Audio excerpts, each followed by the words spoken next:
قاتل کیس امروز ما نظریه عجیبی داشت. میگفت اگر جسدی وجود نداشته باشه، پس جرمی هم اتفاق نیفتاده.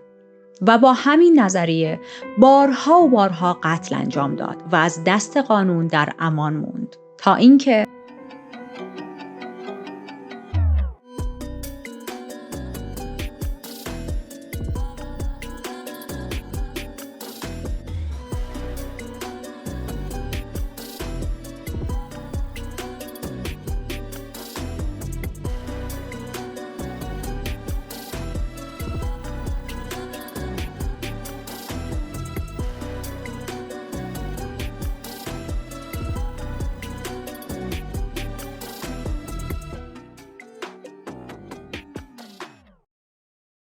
پرونده امروز توی انگلستان اتفاق میافته. اما قبل از شروع پرونده، اگر بار اول دارید این ویدیو رو از من میبینید، سابسکرایب کردن شما بسیار من رو خوشحال میکنه. اگر علاقه‌مند هستید به ژانر جنایی، دعوتتون میکنم که دکمه سابسکرایب رو بزنید، زنگوله رو هم بزنید تا مطلع شید از ویدیوهای من در آینده. بریم به 6 سپتامبر 1944، روزی که ویلیام مکسوان ناپدید میشه. یه ذره از ویلیام میخوام بیشتر براتون بگم. ویلیام یک بیزینسمن تقریباً موفق بود. دایره بزرگی از دوستان و آدمهای مختلف اطراف خودش داشت. صاحب یک میخونه کوچیک بود و توی فکر این بود که کم کم این بیزینس رو بزرگتر کنه، گسترش بده و از کنار پولی که داره توی این میخونه کوچیک به دست میاره تبدیلش کنه به یک بار بزرگتر. خب طبیعتاً درآمدش رو هم بیشتر کنه. به جز این میخونه توی کار خرید و فروش املاک هم بود. آخرین باری که ویلیام دیده شده بود توسط آدم‌ها و اطرافیان و دوستان و خانواده‌اش توی یک مهمونی بود که خودشون مهمونی رو گرفته بود، توی بار خودش همه رو دعوت کرده بود. به مناسبت یکی از کارهای جدیدی که شروع کرده بود مهمونی ترتیب داده بود. خیلی هم شب خوبی بود، همه شرکت کرده بودن، همه اطرافیانش توی این مهمونی، خانواده‌اش هم از جمله کسایی بودن که وارد این مهمونی شده بودن و به همه داشت خیلی خوش میگذشت. بعد از مهمونی ویلیام به خونه بر نمیگرده. هیچ کسی هم دیگه ویلیام رو نمیبینه. خانواده‌اش خیلی نگران میشن. میدونستن ویلیام از این آدم‌هایی نیست که یهو بذاره بره. ارتباطش با خانواده‌اش خیلی صمیمی بود. طبیعتاً اعلام مفقودی میکنن به پلیس. اما کار پلیس خیلی سخت بود. پلیس نمیدونست که باید دنبال چه سرنخی بگرده. آخرین باری که ویلیام دیده شده بود تو مهمونی خودش بود. مهمونی که گرفته بود تو بار خودش و خب این به این معناست که تمام مهمونهایی که شرکت کرده بودن در اون مهمانی میتونستن مظنون باشن از چشم پلیس. 10 تا و 20 تا مهمونم نیومده بود. بار خیلی شلوغ بود. یه نکته دیگه هم که کار پلیس رو برای پیدا کردن ویلیام سخت میکرد این بودش که ویلیام جدیداً هی موفقیتش توی کارش داشت بیشتر و بیشتر میشد و به این معنا بود که حسود دور و برش خیلی زیاد داشت. بعضی از رقباش، بعضی از اطرافیانش علنا دلشون میخواست که شکست خوردن ویلیام رو ببینن و حالا همه اینا میتونستن مظنون پلیس باشن.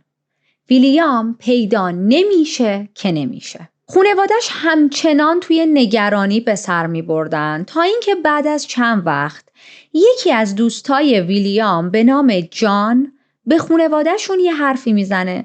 میگه نگران پسرتون نباشید، نگران ویلیام نباشید، اون توی اسکاتلند مخفی شده تا به زور نفرستنش واسه یه سربازی. خب این خبر خیلی خوب و آرامش بخش بود برای خانواده ویلیام. حداقل این که میدونستن پسرشون زنده است، سالمه، بالاخره برمیگرده پیششون، اتفاق بدی براش نیفتاده. اما از طرفی هم خیلی براشون عجیب بود که ویلیام یهو بی خبر گذاشته رفته اسکاتلند برای اینکه حالا سربازی نره. گفتم بهتون خصوصیت اخلاقی ویلیام اینجوری نبود. اگر که میخواست از سربازی فرار کنه و حالا بره یه جای دیگه حداقل به خانواده‌اش میگفت. خانواده‌اش خیلی پیگیر این موضوع نمیشن. با فکر به این که بالاخره بعد از چند هفته ویلیام برمیگرده سکوت میکنن. اما نمیتونن این سکوت رو ادامه بدن به خاطر اینکه یه چیز عجیبی از سمت جان میبینن. گفتیم ویلیام تو کار خرید و فروش و اجاره دادن خونه هم بود دیگه. چند تا ملک داشت و این ملک ها رو اجاره میداد. خانواده ویلیام میبینن که جان، همون دوستش، راه افتاده و داره دونه دونه از مستاجرا اجاره هاشون رو جمع میکنه برمیداره. خب این خیلی برای خانواده ویلیام عجیب بود. میرن سراغ جان، بهش میگن تو به چه حقی داری اجاره املاک پسر ما رو برمیداری؟ و جان در جواب میگه من این کار رو سر خود انجام ندادم، ویلیام از من این رو خواسته، چون که خودش نمیتونه بیاد و الان هم از نظر مالی مقدار به مشکل خورده، پولی که با خودش برده بود تموم شده و به پول نیاز داره، از من خواسته که بیام و از مستاجرها اجاره ها رو جمع کنم. اما این بار خانواده ویلیام نمیتونستن قانعشن. یه جوری به دلشون بد افتاده بود. ببینید تمام چیزهایی که جان داشت تعریف میکرد منطقی بود. خب اما با خصوصیات اخلاقی ویلیام جور در نمی اومد برای خانوادش. دست از سر جان بر نمی دارن. مدام ازش راجع به ویلیام میپرسیدن که کجاست؟ خب اوکی، ما رو ببر پیشش. بگو که مثلا حالا یه نامه‌ای برای ما ارسال کنه. یه چیزی به ما نشون بده که ما بفهمیم بچه‌مون خوبه، حالش اوکیه. انقدر به اصطلاح عامیانه موی دماغ جان میشن که جان یه روز تسلیم میشه، میگه باشه اوکی، من به ویلیام میگم شما خیلی نگرانشید و دلتون میخواد ببینیدش، یه جایی یه لوکیشنی رو با هم هماهنگ میکنیم و شما بیاید توی اون لوکیشن، ویلیام هم میاد اونجا، همو ببینید، دست از سر منم بردارید. خانواده ویلیام آروم میشن. یه روز جان میره سراغ خانواده ویلیام، بهشون میگه بیایید بریم فلان لوکیشن، من خودم میرسونمتون، ویلیام اونجا منتظر شما هست. فقط این که همین الان باید سریع بیاید و به هیچ کس هم اطلاع ندید، به خاطر اینکه ممکنه پلیس بیاد و ویلیام رو به زور ببره برای سربازی. خانواده ویلیام سریع لباساشون رو میپوشن، حاضر میشن، دنبال جان میرن. وارد یک جاده متروکه‌ای میشن که انتهای اون جاده یک خونه‌ای بود. اون خونه هم خیلی متروکه بود. چاره‌ای نداشتن، بالاخره میگن خب جایی که پسرمون مشخص کرده میخواد دور از دید مردم و عموم پابلیک باشه. وارد خونه میشن و همونجوری که وسط اون خونه وایساده بودن، منتظر بودن با ذوق و شوق که ویلیام رو ببینن، جان یکی یکی از پشت سر بهشون شلیک میکنه. بعد از این قتل عام دست جمعی که جان انجام داده بود، دوباره سوار ماشین میشه، برمیگرده خونه خانواده ویلیام و هر مال و اموال و چک و هر چیزی رو که میتونست ارزش مادی داشته باشه رو میدزده. بعضی از اینا رو میفروشه، بعضی از این چک ها رو نقد میکنه. کلاً مبلغ 8,000 پوند میتونه از اینا سرقت کنه. حتی با اون پول یه مدت توی یک هتلی زندگی میکنه. خب اقامت داشتن توی یک هتل واقعاً از زمان خیلی قدیم تا به همین الان پرهزینه است. به جای اینکه ببینید چقدر پول به دست آورده بود نسبت به اون زمان، به جای اینکه بره یه خونه ای اجاره کنه واسه خودش لاکچری توی هتل زندگی میکرد. خب قطعاً تا الان متوجه شدید که قاتل خونسرد کیس امروز ما جانه. درسته؟ یک مردی که انقدر راحت و ریلکس برنامه قتل یک خانواده رو میچینه، بهشون میگه بیایید فلانجا و در کمال خونسردی اونها رو به قتل میرسونه، بعد میره مال و اموالشون رو میدزده. پس ما باهاش تا انتهای پرونده زیاد کار داریم و همینطور این به این معناست که تمام مدت داشت به خانواده ویلیام دروغ میگفت. ویلیام به اسکاتلند نرفته بود، ویلیام قصد نداشت از سربازی فرار کنه، ویلیام به قتل رسیده بود. اما داستان از چه قراره؟ جان به تازگی شروع کرده بود برای ویلیام کار کردن. یعنی در واقع دوست ویلیام نبود، کارکنش بود. به خانواده‌اش اینطوری گفته بود که حالا من در کنار این که با ویلیام کار میکنم، ولی ما با هم رفاقت هم داریم. خیلی نه، با هم رفیقی نبودن. اون شبی هم که ویلیام مهمونی گرفته بود، جان جزو همون مهمونا بود. حتی با خانواده ویلیام کلی میگه، میخنده، خوشو بش میکنه. اما یک موضوعی این وسط وجود داشت. اونم این که جان همیشه به سبک و لایف استایل ویلیام، به سبک زندگیش و لایف استایلش حسادت میکرد. اون شب ویلیام رو به بهانه این که یک کاری پیش اومده راجع به یکی از خونه هایی که داشتیم مثلا توش کار انجام میدادیم، میکشونه توی جای خلوت، میگه کار فوری، امرجنسی، سریع بیا. و به محض اینکه ویلیام میرسه به اون لوکیشن خلوت، با یه لوله سربی حمله میکنه بهش، به سرش چندین بار ضربه میزنه و میکشتش. اما روش قتل جان قرار نیست همینطوری بمونه، راه بره به بقیه شلیک کنه یا حالا با یه چیزی تو سرشون بزنه. جان یه بشکه 180 لیتری پر از اسید رو آماده کرده بود و اگر که بخوام از این بشکه های بزرگ هست، حالت بشکه نفت، یه همچین شکلی، بدن ویلیام رو میذاره توی این بشکه تا توسط اسید تجزیه شه و از بین بره. 2 روز بعد میاد سراغ جسد ویلیام چکش کنه و میبینه که خیلی سریعتر از اون چیزی که انتظارشو میکشید حل شده. پس اون سطر رو مابقیه، حالا دیگه هر چیزی که از بدن ویلیام باقی مونده بود رو توی یک چاهی خالی میکنه و بعد از اون شروع میکنه دروغ گفتن به خانواده ویلیام که پسرتون میخواسته از سربازی فرار کنه رفته اسکاتلند. بعد شروع میکنه دزدیدن مال و اموال پولهای ویلیام. وقتی خانواده‌اش میفهمن به دروغ بهشون میگه خود ویلیام از من خواسته و ادامه ماجرا که براتون تعریف کردم. از جان بیشتر براتون خواهم گفت، ولی فعلا تو همین خط زمانی بمونیم. جان با مابقی پولی که از خانواده ویلیام دزدیده بود، از خود ویلیام دزدیده بود، رو میاره به قمار. یک اعتیاد خیلی زیادی به قمار کردن داشت، به گمبلینگ داشت و خیلی هم قمارباز ماهری نبود. همون روزهای اول کل پولی که داشت رو از دست میده. این به این معناست که جان دوباره آس و پاس میمونه و حالا تو فکر این میفته که بره و یک قربانی دیگه ای رو پیدا کنه. قربانی بعدی یک زوج بودن، آرچیبالد هندرسون و همسرش روز. حالا چطوری با آرچیبالد و روز آشنا میشه؟ این زوج یک خونه ای داشتن که این خونه رو برای فروش گذاشته بودن. از طریق آگهی اینا رو پیدا میکنه. یه ذره بررسی میکنه، میبینه خب خونه بزرگه، به این معناست که این زوج وضع مالی خوبی دارن که یه همچین خونه بزرگی رو میخوان بفروشن. تازه سوای این که این خونه خودشون نیست، یعنی خودشون توی یک ملک دیگه ای زندگی میکنن. پس این یعنی اینا خیلی پول دارن. باهاشون آشنا میشه، خودش رو به عنوان یک خریدار پر و پا قرص نشون میده که خیلی علاقه‌مند این خونه رو ازشون بخره. خودش رو یک بیزینسمن خیلی محترم و موفق نشون میده و از در دوستی باهاشون وارد میشه. اتفاقا کارش هم میگیره. این زوج خیلی باهاش صمیمی میشن، خیلی میتونن ارتباط صمیمانه‌ای با هم برقرار کنن، در حدی که یه شب برای شام دعوتش میکنن، میگن بیا دور هم شام بخوریم، یک نوشیدنی بنوشیم و همینطور جان به دروغ بهشون گفته بود که خیلی پیانیست خوبی هم هست.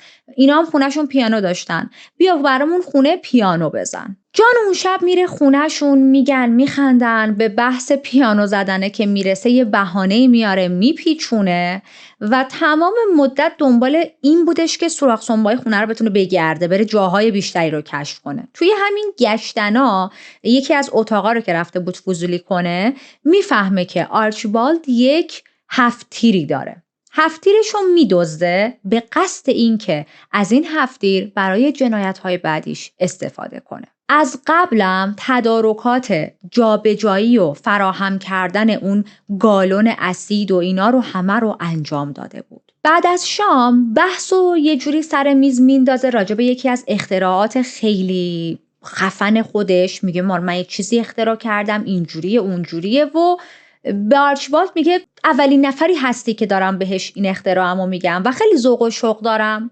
میایی توی کارگاه من این اختراعو ببینی؟ آرچیبالد هم قبول میکنه. براش یک افتخاری بوده که حالا یک شخص مخترع اولین نفر میخواد اختراعشو به اون نشون بده.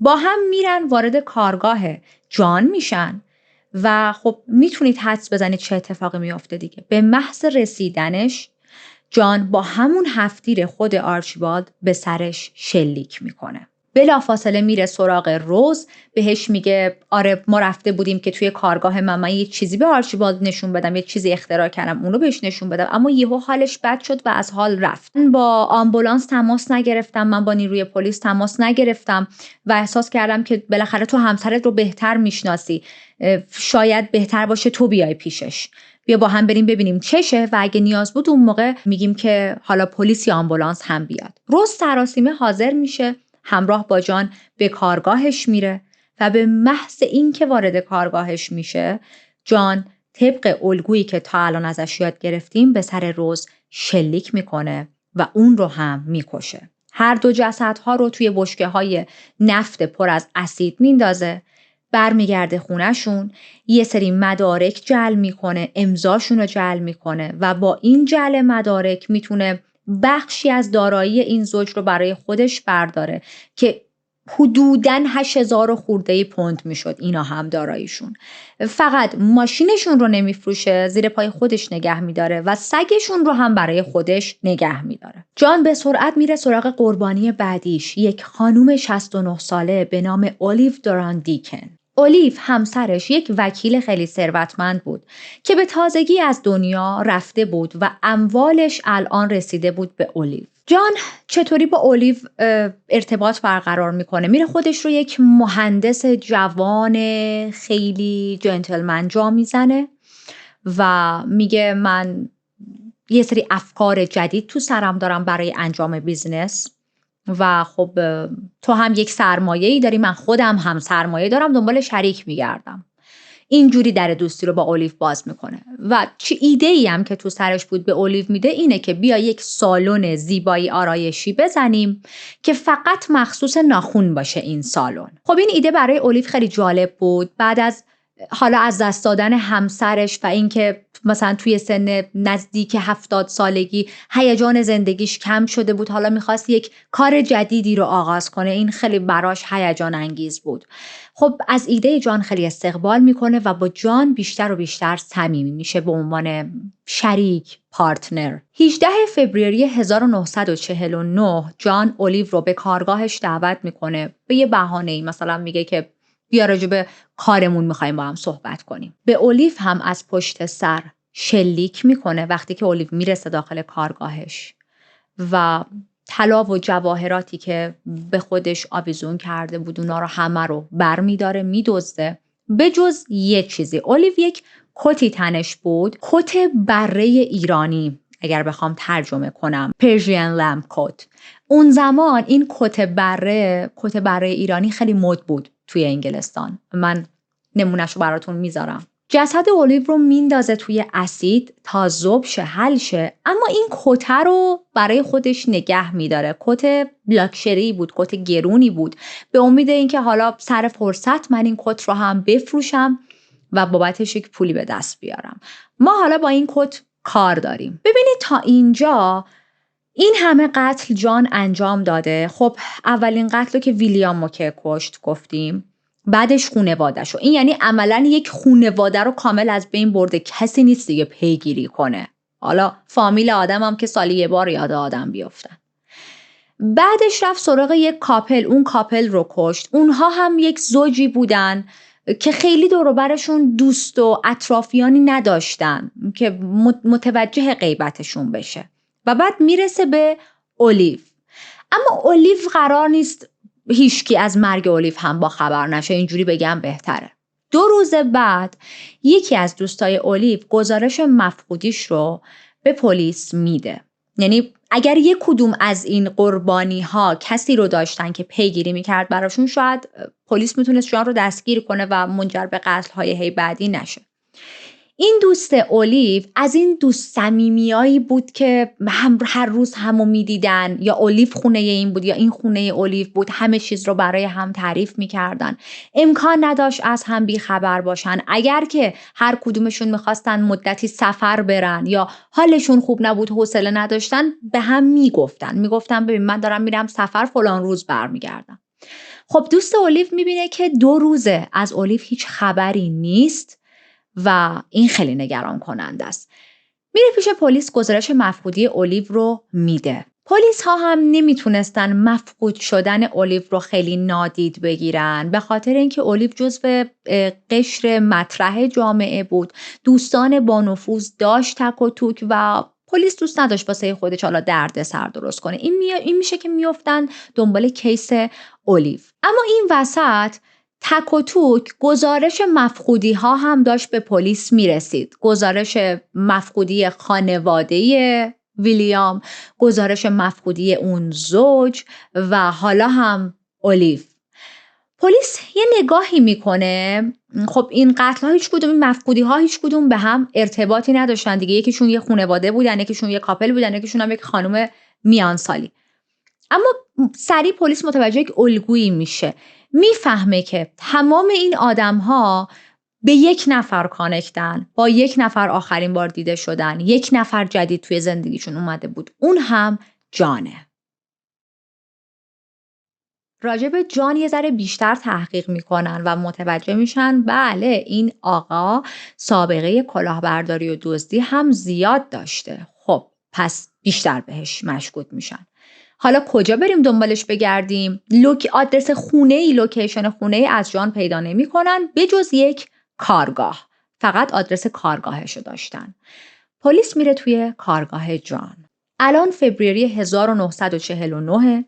نیروهای پلیس رفتن داخل اون انباری مانند کارگاهی که متعلق به جانه و به محض ورود یه بوی خیلی بد و غلیظی میخوره به دماغشون. چند تا بشکه نفت خیلی بزرگ میبینن.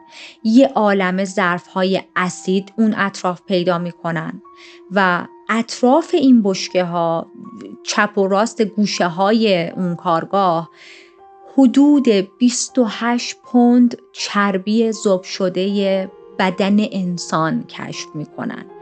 پای انسان میبینن، اعضای بدن میبینن، حتی دندون مصنوعی پیدا میکنن. خب این کشف ها واقعا برای پلیس شوکه کننده و ترسناک بود. پلیس وارد کارگاه جان شده بود که ازش چند تا سوال بپرسه که تو چرا به این مفقودی ها کانکتی؟ حالا یا چیزی دستگیرش میشد یا نمیشد. اصلا انتظار اینو نداشت بیاد چنین جنایتی ببینه. خب پلیس همون ابتدا از دیدن ظرف‌های اسید اون اطراف و اسیدی که داخل بشکه ها هست، اون چربی و اعضای بدنی که گفتیم و بوی بدی که میومد، همه چیز رو میفهمه این آدم مشغول قتله و اینطوری جسدها رو توی اسید حل میکنه، ذوب میکنه. اما چیزی که برای نیروی پلیس ترسناکتر میشد، ماجرا رو یه ذره واقعا دارکتر میکرد، این بودش که همه چیز خیلی مرتب بود. مرتب منظورم تمیز بودن نیست، منظورم انضباط داشتن نیست، منظورم برنامه ریزی شده بود. یعنی چی؟ یعنی در کنار اون همه ظرفی که وجود داشت، حالا توش اسید بود و یه سری اعضای بدن، استخونایی که مثلا حالا کامل ذوب نشده بود، یه سری بشکه دیگه وجود داشت که اسید داخلش ریخته شده بود، آماده. حالتی که انگار جان میخواد برای قتل بعدیش سری بیاد، تدارکاتش رو دیده، سری بیاد جسد رو بندازه اون تو. و یک عالمه اسید، ظرفهای اسیدی که درشون هنوز باز نشده بود آماده بود. باز حالت این که یهو وسط کار اسید کم نیاره، یعنی فکر همه جا رو کرده بود. خب این به پلیس نشون میداد که جان یک قاتل حرفه‌ایه و بر اساس حالا یک لحظه خشم آنی نزده یک یا دو نفر رو بکشه و بعد به غلط کردن بیفته، بگه خب حالا چیکار کنم اینجوری جسدشون رو از بین میبرم. روش قتل‌های جان اینه. بریم از جان بیشتر براتون بگم. جان جورج هیگ مثل اکثر قاتل‌هایی که ما توی این چنل با هم بررسی کردیم، توی خانواده فقیر به دنیا نیومده بود. در واقع خانواده‌اش خیلی وضع مالی خوبی داشتن، خانواده‌ای مرفه و البته بسیار محافظه‌کار. حالا به این محافظه‌کاره برمیگردیم. در رابطه با مرفه بودنشون در این حد بهتون بگم که جان هر زمان که اراده می‌کرد لوازم مورد نیازش براش تهیه می‌شد. بهترین کنسرت‌های موسیقی رو همراه با خانواده‌اش می‌رفت. سفرهای عالی میرفتن. توی بهترین مدارس اسمشو نوشته بودن. پدر و مادرش هر دو جزو قشر تحصیل کرده جامعه بودن، هر دو مهندس بودن. و در کنار این مال و اموال زیاد، دارایی زیاد و تحصیلات بالاشون، نسبت به اون زمان مهندس بودن خب واقعا تحصیلات بالایی حساب میشد.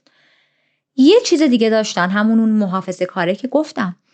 پدر و مادرش عضو یک فرقه‌ای بودن و این فرقه اینها رو تبدیل کرده بود به انسان‌های وسواسی که همش باید حواسشون به این ور اون ور باشه، فکر این که یکی نیاد ما رو بکشه، نمیدونم شیطان نیاد چی کارمون کنه و چنین افکاری که توی کیس های قبل خیلی با هم بررسی کردیم.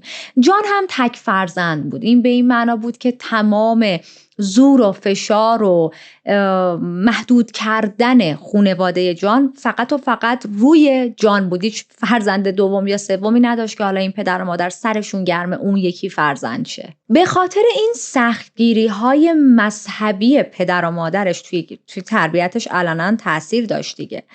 یه تایم خیلی زیادی جان، حالا به گفته خودش نمیشه صحت این حرف رو تایید کرد یا رد کرد، خیلی کابوس میدید. والدینش یه کار عجیبی کرده بودن. من اینا رو بهتون میگم که فقط سختگیری این مادر و پدرش رو شما بتونید تصور کنید. دور تا دور خونهشون رو حصار کشیده بودن از ترس اینکه کسی نفوذ نکنه توی خونهشون. خب طبیعتاً یک مادر و پدری که اینقدر وسواس دارن به این معناست که اجازه نمیدن بچه‌شونم با هر کسی رفت و آمد کنه. علنا جان با دنیای خارج از خونوادش با کسی در ارتباط نبود. مدرسه هم میرفت، حق نداشت با کسی دوست شه. حق نداشت خونه دوستاش بره. حق نداشت دوستاش رو دعوت کنه بیان خونش. تمام مدت فقط درس میخوند و به خاطر اینکه خیلی به درس چسبیده بود میتونه بورسیه تحصیلی برای بهترین مدرسه اون زمان رو هم دریافت کنه. البته خود جان خیلی با استعداد بود. این موضوع هم مهمه. پسر باهوشی بود، با استعداد بود. خب اگرم که با استعداد نبود این همه مدرک نمیتونست جعل کنه.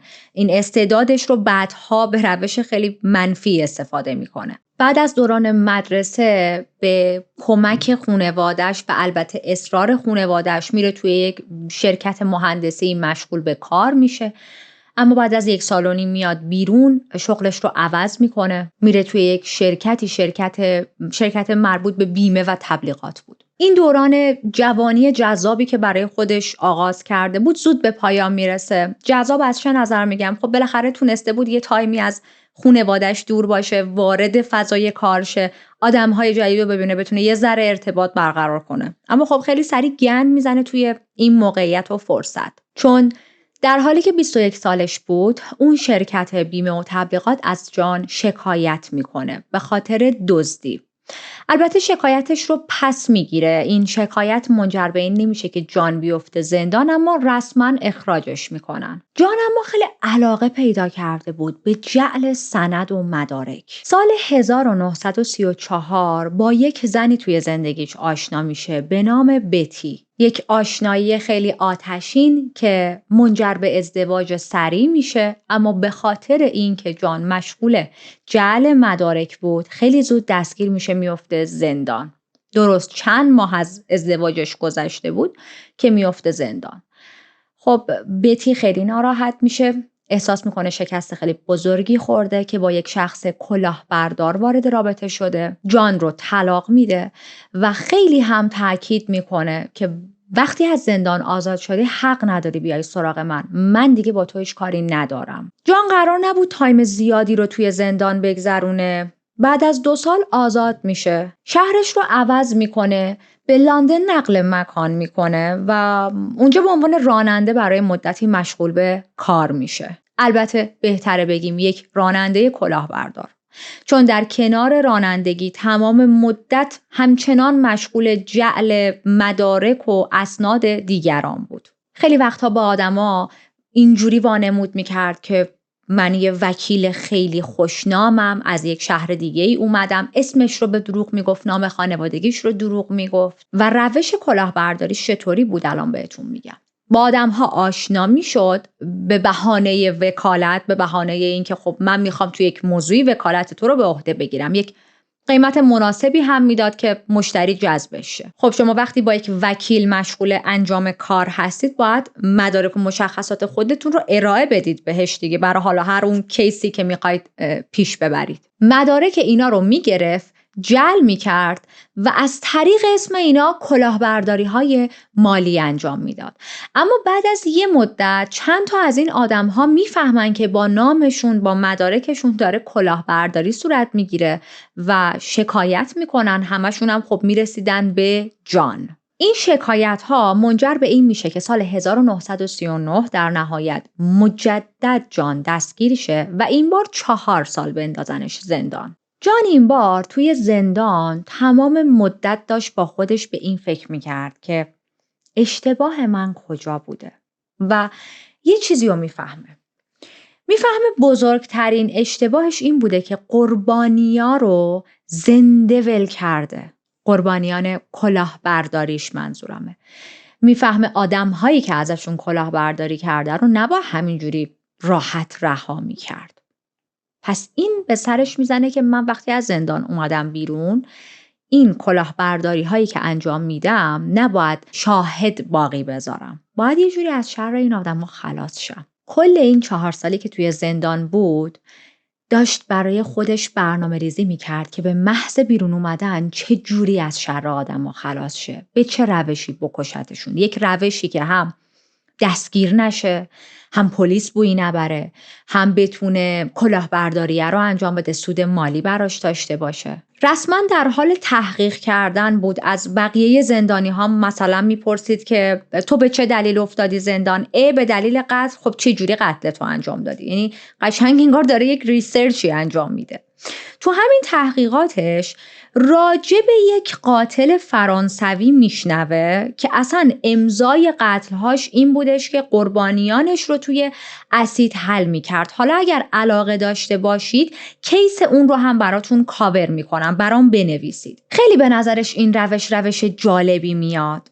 در حالی که بقیه زندانی ها توی زندان با بدبختی پولی جمع می‌کردن تا حالا بتونن این پوله رو بدن یه نخ سیگاری بگیرن، یه غذای بیشتری بگیرن، یا حالا یه سری چیز مثل قاچاقی چیزی رد و بدل کنن. این چیزا هست تو زندان دیگه. جان اما تمام تلاشش رو می‌کرد که بتونه از یه طریقی، حالا یا پولی بده یا از یه طریقی اسید به دست بیاره توی زندان. اسید پیدا می‌کرد، موش‌ها رو توی زندان می‌گرفت و آزمایش‌هاش رو روی موش‌ها انجام میداد. موش‌ها رو مینداخت توی اسید تا بررسی کنه، ببینه که خب اگر موش توی این میزان از اسید بعد از فلان ساعت یا فلان روز کامل حل شده، پس انسان به چه میزان اسیدی نیاز داره. میدید که خب یه موش کوچیک 30 دقیقه طول میکشه تا اینکه تو اسید حل شه. پس حالا من میتونم محاسبه کنم که یک انسان بالغ با جثه معمولی بزرگ به چه میزان اسید و زمانی نیاز داره. 4 سال زندانش تموم میشه. از زندان میاد بیرون، اما جانی نبود که اول وارد زندان شده بود. الان با یک دانش هولناک از زندان اومده بود بیرون، با یک دانش هولناک مسلح شده بود و برنامه‌های عجیب و ترسناکی توی سرش داشت. یه مدت توی یک شرکتی مشغول به کار میشه، به اون شرکت دروغ گفته بود، سابقه زندان رفتنش رو در واقع نگفته بود، اخراجش میکنن و بعد از اون شرکت با ویلیام آشنا میشه، شروع میکنه کار کردن با ویلیام. اما یادتونه دیگه جان خیلی حسادت میکرد به ویلیام، رسما حسادت نشون میداد. این حسادت جان برای من عجیبه، بیشتر یه حالت حرص و طمع تو وجود این آدم بود، به خاطر اینکه جان اون موقع درآمد خوبی داشت از ویلیام کسب میکرد. ویلیام خوب بهش حقوق میداد، خوب میخورد، خوب میگشت. توسط کلاهبرداری هایی که قبلا انجام داده بود تونسته بود خوب برای خودش پول جمع کنه. لباس های برند میپوشید، ماشین های برند سوار میشد، با آدم های درست و حسابی نشست و برخاست داشت و باز هم چشش دنبال مال و اموال بقیه بود. خیلی هم این دوگانگی شخصیتش رو، اون بعد دارک و واقعیش رو از مردم میتونست خوب پنهان کنه. مثلا دوستا و اطرافیانش اونو یک مرد بسیار با فرهنگ و بازوق میدونستن که همیشه مشتاق پذیرایی ازشونه. هر وقت جا دعوتش میکنن حاضر میشه. پایه مهمونی ها هست. توی کنسرت های رویال و لاکشری شما این آدم رو پیدا میکردید. با افراد دیگه میگفت، میخندید، خوشو بشتش. یعنی هیچ کس واقعا فکرشو نمیکرد که جان یه همچین بعد تاریکی داره. و خب البته اگر که به اندازه کافی توی مسائل مالی موفق بودید، پولدار بودید، میشدید هدف اصلی جان. همیشه هم واسه اطرافیان راجب نحوه درآمدش خیلی مبهم بود. خیلی دروغ میگفت. به هر کسی یه چیزی میگفت. به یکی میگفت من مهندسم. به یکی میگفت من نوازندم. به یکی میگفت من مخترعم. همیشه یه دروغی داشت که بگه و واقعا یه جورایی هیچکی نمیدونست این آدم واقعا منبع درآمدش چیه، چی کار است. همه فقط میدونستن که اون یه آدم خوش تیپه، یه آدم خوش برخورده که دوست دارن باهاش معاشرت کنن. دوباره برگردیم به ششمین قربانی جان که اولیو بود. پلیس از کجا 100% مطمئن میشه؟ ببینید اون زمان تست دی ان ای و اینجور چیزا وجود نداشت دیگه، یا سی سی تی وی و کامera و چیزی نبود که پلیس بتونه چک کنه. از کجا متوجه میشه 100% جان مظنون اصلیشونه و به تمام این قتل ها ربط داره؟ جان کسی بوده که اولیو رو به قتل رسونده و خب کسی که اولیو رو میتونه به قتل رسونده باشه پس بقیه مفقودی ها رو هم میتونه کشته باشه. همون کت بره ایرانی که جان نگه داشته بود توی کارگاهش به امید اینکه یه روز بفروشه و حالا فرصت نکرده بود، طمع کرده بود یه جورایی. میدونید اگر اون کت بره رو پلیس پیدا نمی‌کرد میتونست تا حد زیادی منحرف شه از پرونده. جان میتونست ادعا کنه که من اصلا خبر نداشتم که چه کسی تو کارگاه من مثلا این کارها رو انجام داده، یا اینکه شما اصلا از رو چه حساب میگید اولیو اینجا بوده، چه مدرکی دارید. حالا پلیس یک مدرک خیلی بزرگ داشت. این رو هم گفتیم اولیو چون جایگاه اجتماعی بالایی داشت پلیس تمام زومش رو گذاشته بود که این پرونده رو بتونه حل کنه دیگه.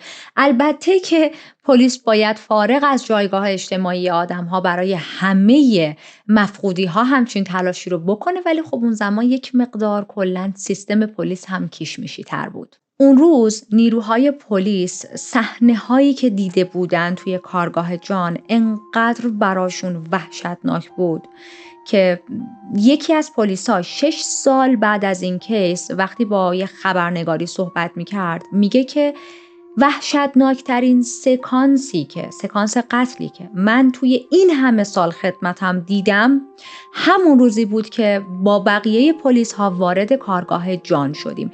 به نظر من میشه گفت وحشتناکترین سکانس قتل در قرن بود. یعنی ببینید چقدر تاثیر بد روی ذهن حتی نیروهای پلیس گذاشته بود اون صحنه. یه سری لوازم دیگه هم پیدا میکنن، به نظرم جالب اینا رو هم من براتون بگم. یه دونه ماسک پیدا میکنن، از این ماسکای مخصوص گاز که در زمان جنگ ما زیاد دیدیم استفاده میکردن. یه عالمه سطل دیگه وجود داشت، سطل هایی که خالی بود و حالتی که جان گذاشته بود انبار، حالا سیو باشه که اگه نیازه شد از این سطل ها استفاده کنه. شیشه های خالی اسید، یه پیشبند پلاستیکی بزرگ که انگار جان میخواست اینو بپوشه که وقتی داره با اسید کار انجام میده حالا اون اسید پاشیده نشه روی لباس خودش. دستکش های بلند لاستیکی و همینطور چکمه های بلند. ببینید یعنی این آدم کاملا مجهز این کارا رو انجام میداد که مبادا ماسک میزد، دست و پاشو میپوشوند، بدنش رو میپوشوند، مبادا وقت اسید رو پوست خودش بریزه. بعد از بررسی ها و تحقیقات پلیس نیروهای عکاسی که برای خود پلیس کار میکردن وارد میشن تا اونجایی که میتونن از صحنه عکاسی کنن. اون زمان مثل الان نبودش که پلیس از تمام صحنه‌های جرم حتی اگر یک لکه انقدی خون باشه عکس بگیره. اون زمان باید یه صحنه جرم خیلی آنچنانی می بود که ازش عکس برداری کنن. جان جورج رو دستگیر میکنن. توی اتاق بازجویی بهش میگن تو 6 نفر از آدم‌هایی که دورت بودن دوست تو خودشون رو میدونستن رو به قتل رسوندی. اجسادشون رو با استفاده از یک روش منحصر به فرد که توی زندان یاد گرفتی از بین بردی، یعنی همون حل کردن توی اسید. اقدام کردی برای جعل دارایی هاشون و بعد توی ناپدید شدن این قربانی ها داستان های دروغ، اسناد جعلی به اطرافیان ارائه دادی و نیروی پلیس رو از تمام وقایع دور کردی. خب به خاطر این مدل عجیب قتل‌هاش یکی از لقب‌هایی که جان جورج داره قاتل حمام اسیده. اما یه لقب دیگه هم بهش داده شده، خوناشام لندن. چرا؟ الان بهتون میگم چه ربطی این کیس اصلا به خوناشامی داره. این آدم ادعا میکنه که من خون قربانیام رو میخوردم. حالا جلوتر من اینو بیشتر براتون توضیح میدم. میخوام اول لحظه دستگیریشو بهتون بگم. یعنی لحظه دستگیری این آدم هم در کمال خوششانسی بود واقعا. اسم و عکسشو همه جا پخش کرده بودن دیگه. واسه خودش فارغ از این موضوع، فارغ از این که پلیس دنبالشه، توی یک باری نشسته بود داشت مشروب میخورد که بارتندر میبینه قیافش رو و میفهمه این همونیه که دارن همه جا میگن براش جایزه گذاشتن، دنبالشن و خب نیروی پلیس رو خبر میکنه. در حالی که خیلی ریلکس توی بار نشسته بود داشت بیر میخورد، پلیس میاد دستگیرش میکنه. یعنی تا لحظه آخرین آدم داشت خوش میگذروند برای خودش. در رابطه با نمونه هایی که پیدا کرده بودن، آثاری که باقی مونده بود از اجزای بدن توی کارگاهش هم یک پاتولوژیست میارن، فکر میکنم هم آسیب شناس ما بهش میگیم تو فارسی، و بالاخره میتونن هویت خیلی از قربانی ها رو تشخیص بدن، حالا بر اساس دندونشون، بر اساس لوازمی که ازشون باقی مونده بود. اما برگردیم به بازجویی هاش، برگردیم به همون لقب خوناشامی که بهش داده بودن. اول از همه که به پلیس میگه من دیوانم، ادعای جنون میکنه. پلیس بهش میگه چرا فکر کردی که تو دیوونه ای؟ چه چیزی باعث شده که این ادعا رو کنی؟ میگه من وقتی خون قربانی هام رو میخوردم یک جنونی به هم دست میداد.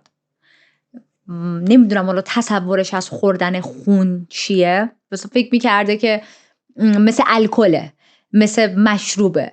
میخوره آدم، دیدین زیاد وقتی آدم مشروب میخوره ذره مست میشه، فکر میکرد خون بخورم یه حالتی بهش دست میده. anyway میگه من وقتی خون قربانی هام رو میخوردم یه جنونی به هم دست میداد و بر اساس این جنون هی میل پیدا میکردم به بیشتر کشتن، به قربانی کردن آدمهای دیگه. به پلیسا میگه من انقدر خون آدمیزاد خوردم دیوونه شدم. اما خب تمام این ادعای خون خوردم و خون قربانیامو خوردم و اینا همه فقط در حد حرفهای خودشه.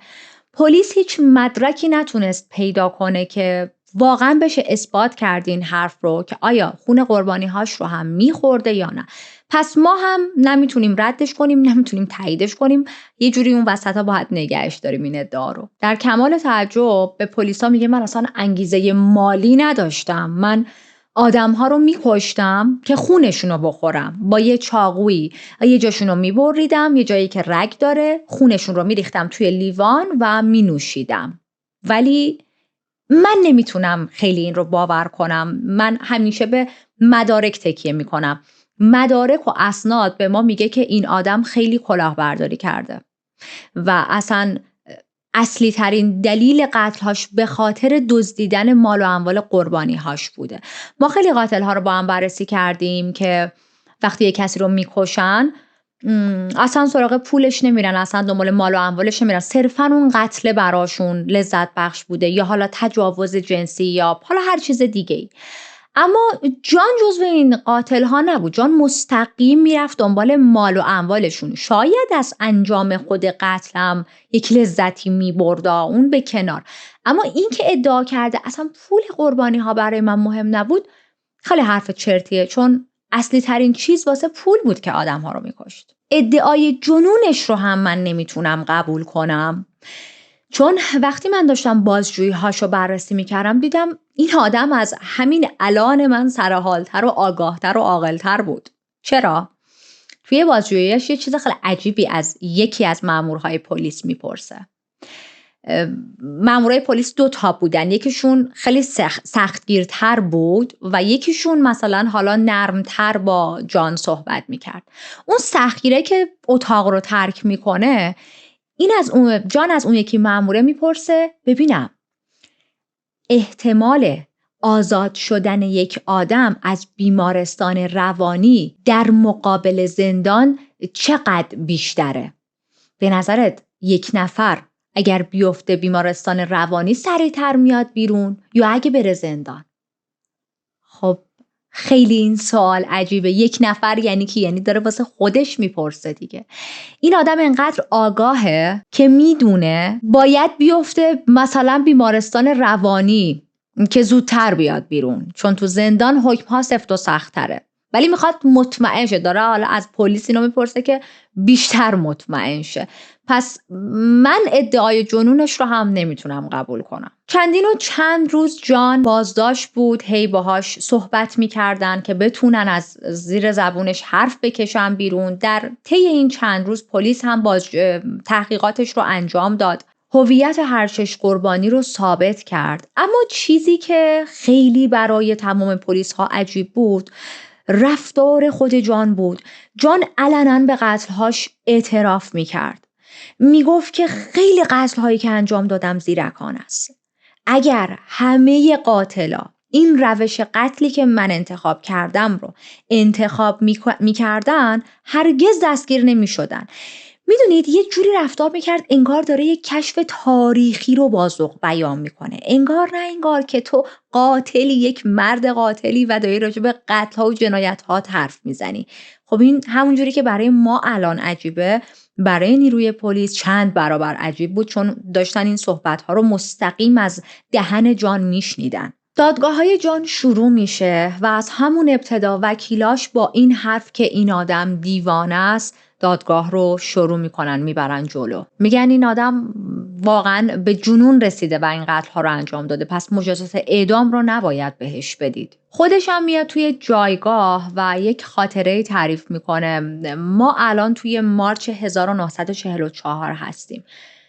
میاد تو دادگاه به هیئت منصفه، قاضی به همه میگه که آره من وقتی که خیلی کوچیک بودم به خاطر سختگیری‌های خانواده‌ام خواب بد زیاد می‌دیدم. خب که تا اینجا منده. توی خیلی از این خوابا می‌دیدم که با یک ماشینی دارم رانندگی می‌کنم، این ماشین تصادف می‌کنه، بر اثر این تصادف یک عالمه خون می‌پاشه این ور اون ور و من یک آتش زیادی به خوردن نوشیدن این خون‌ها داشتم توی خوابم و وقتی که این خون‌ها رو می‌خوردم اون آتشم رفت میشد و وقتی از خواب پا میشدم آتشه دوباره میومد سراغم. یه چیزی همش تو سرم میگفت که تو باید بری آدم‌ها رو بکشی و خونشون رو بخوری. ببینید چند ساعت توی دادگاهاش داشت قصه تعریف میکرد، خوابهاشو میگفت که اینا رو بگی. یعنی علنا تایم دادگاه رو داشت تلف میکرد که راجع به خواب دوران کودکیش که حالا اصلا آدم نمیدونست صحت داره یا نداره، حالا اصلا گیریم هم صحت داشته باشه. تو انسانی قدرت تجزیه تحلیل داری، به خوابی که دیدی چی کار داری؟ آره همه اینا رو داشت برای دادگاه تعریف میکرد که در نهایت برسه به حرف وکیلش و بگه خب چون من دیوونم. جان قرار بود تا نفس آخر برای آدما دردسر درست کنه. یک سردبیری وجود داشت برای یک مجله‌ای و خب میاد قتل‌ها و دستگیری جان رو کاور میکنه توی یکی از ماهنامه‌های مجله. اما یه اشتباهی میکنه، عنوان رو مینویسه قاتل، جان جورج هیگ قاتل. این در حالی بود که دادگاه هنوز در جریان بود و هنوز مشخص، یعنی خود دادگاه نگفته بود که بله این آدم 100% قاتله یا نه. جان هم از این آدم شکایت میکنه، میگه تو به چه حقی به من لقب قاتل رو دادی وقتی هنوز قاضی به من حکم نداده؟ شاید قاضی بگه من قاتل نیستم، من دیوانه‌ام. شاید قاضی بگه من اصلا بیگناهم. چه اعتماد به نفسی هم داشت، واقعا جالبه. و این سردبیر بیچاره 3 ماه میفته زندان به خاطر این شکایت جان، چون در نهایت میگن درست داره میگه جان، هنوز قاضی حکمی نداده، هنوز مشخص نشده، این کسی هنوز نگفته این آدم قاتل هست یا نه، هنوز دادگاهاش تموم نشده، شما نباید پیش داوری میکردید توی مجلتون. جان و تیم وکلاش همچنان روی این باور بودن، پافشاری میکردن که جان دیوونه است، اما واقعیت توی دادگاه هیچ کس نمیتونست باور کنه. بعد از چند روز دادگاه‌های خیلی حوصله سربر و پر از داستان‌های خسته کننده‌ای که جان داشت برای بقیه تعریف می‌کرد، بالاخره اون رو مجرم شناسایی میکنن در تمام موارد و درست بعد از تولد 40 سالگیش توی سال 1949 تو همون زندانی که بود جان رو دار میزنن.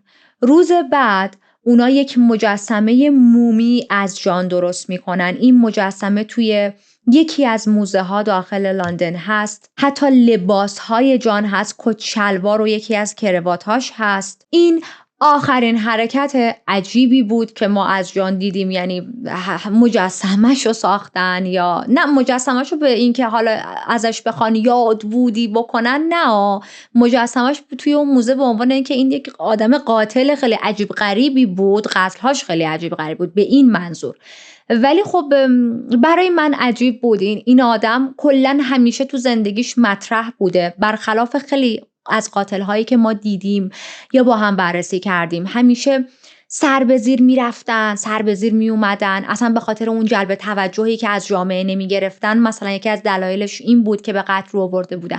جان اما نه، جان از ابتدا توی خانواده‌ای بود که نه مشکل مالی داشت، نه حالا درست سختگیری‌های خانواده‌اش بود، اما به بعدش که سنش بیشتر شد وارد جامعه شد، دوست داشت، آدم‌ها دوستش داشتن و خودش میتونست ارتباط برقرار کنه، زندگی مالیش خوب بود و بعد از مرگش هم توی یک موزه مطرح میشه، مجسمه‌ش رو میسازن، لباسهاش رو نگه میدارن که بقیه مردم، یعنی این آدم قراره تا بعد از مرگ هم همیشه مطرح باشه. از این بود برای من جالب بود. یادتونه گفتم دستکش و پیشبند و چکمه و اینا هم پیدا کرده بودن توی کارگاهش.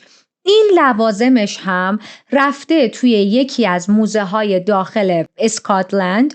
این موزه اسمش کرایم میوزیم هست، موزه جرم و جنایت. و حالا اگر که براتون مقدوره این موزه رو هم میتونید سر بزنید. توی این موزه دندون مصنوعی قربانی هاش وجود داره، یه چند تا از اعضای بدنی که باقی مونده رو گذاشتن و حتی اون هفتیری که دزدیده بود از خونه اون کاپله، اون هم در معرض دید قرار گرفته. اما در طول پرونده تنها کسی که من واقعا خیلی دلم براش سوخت و تا الان اسم نبردم ازش، یکی از دوست دخترهای جان بود. جان یه دوست دختری داشت به نام باربارا. باربارا تا لحظه آخری که جان میفته زندان اصلا دهنش اینطوری باز مونده بود، باورش نمیشد. تا لحظه آخر فکر میکرد که جان یک مرد نمونه است، یک مرد ایدئال، بهترین دوست پسر دنیا رو داره و برنامه ریزی ازدواج کرده بود باهاش. جان حتی یک بار هم به این آدم نشون نداده بود که یک بعد تاریکی داره و اینطوری آدمها رو میکشه. فکر میکرد جان یک بیزنسمن خیلی موفقه، خیلی محترمه و این دو نفر 5 سال با هم توی رابطه بودن. ببینید خیلیه شما بتونی 5 سال دروغ بگی، 5 سال سیاه و سفید، بعد سیاه و سفید زندگیت رو بتونی از هم جدا کنی جلوی دوست دخترت. 5 سال اون سیاهی ها رو پنهان کنی و فقط یک لایت، یک روشنایی، چیزهای خوب رو به دوست دخترت نشون بدی. واقعا به نظر من عجیبه. باربارا انقدر شکست روانی میخوره وقتی میفهمه که دوست پسرش همچین جنایت‌هایی انجام داده که اصلا توی هیچ کدوم از دادگاه‌ها نمیاد، با هیچ خبرنگاری صحبت نمی‌کنه و منم ازش نتونستم خبری به بعد از دادگاه‌ها و اینا پیدا کنم. فقط تا این حد همه میدونن که این آدم یک فروپاشی روانی داشت. جان جزو قاتل‌های عجیبی بود که هر جا میرفت دوست پیدا می‌کرد، با آدم‌ها میگفت، میخندید. 5 سال برای دوست دخترش نقش بازی کرده بود و حتی انقدر خونگرم بود که دقایقی قبل از اعدام شدنش کشیشی که اومده بود براش دعا بخونه که بعدش اعدام شه، اون هم به خوبی یاد کرده بود از جان. میگفت من باورم نمیشه این آدم همچین قتلای انجام. خیلی مرد محترمی بود. پدر و مادر جان تا لحظه آخر معتقد بودن که یک اشتباهی به وجود اومده، شیطان بچه ما رو گول زده و پسر ما اعتقاد داشت به خدا و میره به بهشت. دوبار در رابطه با پرونده جان جورج یک فیلمی ساختن، من براتون اینجا میذارم. خودم هنوز فرصت نکردم ببینمش، اما اگر که شماها دیدین زودتر از من برام بنویسید که چطوری بود، ارزش دیدن داره یا نه.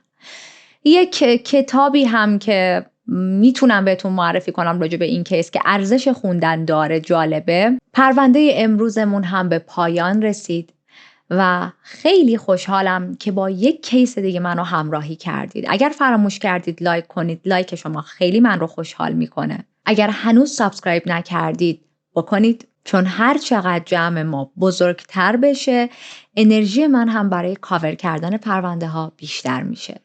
ممنونم از تمام حمایت هاتون. خیلی خوشحالم که دایره دوستان فارسی زبانمون داره تو این چنل هی گسترش پیدا میکنه و مثل همیشه مراقب خودتون باشید، چون دوست دارم توی پرونده های بعدی سر وقت صحیح و سالم ببینمتون.